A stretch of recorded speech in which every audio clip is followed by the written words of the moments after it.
Okay, hello. This is Robert Plenick, owner of Brutal Iron Gym. I was talking with a fellow trainer and we were discussing how would you go about finding a natural curvature of the spine for a client when they're squatting. So what we look for is if somebody's squatting and they have a bar on their back, we wouldn't want their spine to be arched like this when they would squat.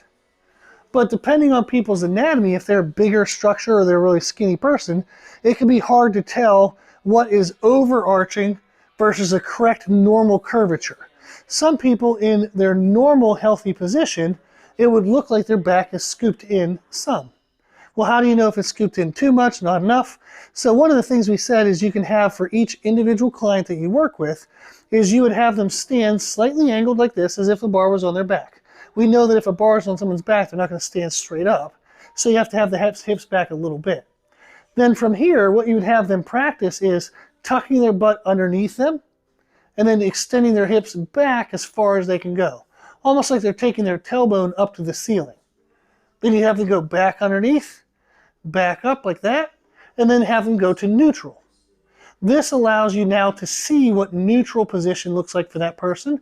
And when they go back, you can see what their range of motion is. And this would tell you what would be overarched, what would be a bad look. So by going under and all the way back, this tells you what you don't want to see, the overarching. And then when they come to neutral, that tells you what their neutral position would look like.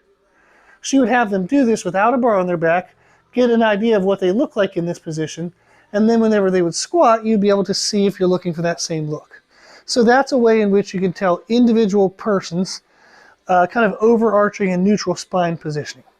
So hopefully that was helpful. Just thought that was fun to throw out there. If you have any questions or if you'd like to request any information, you can always reach out to us. Our email is brutalirongym@gmail.com. We also have a free daily podcast that has over 960 episodes, over 100,000 downloads. So that's a pretty awesome resource. And you can check that out on all podcast platforms under the name Brutal Iron Gym. Okay, hopefully this was helpful, and thank you for watching.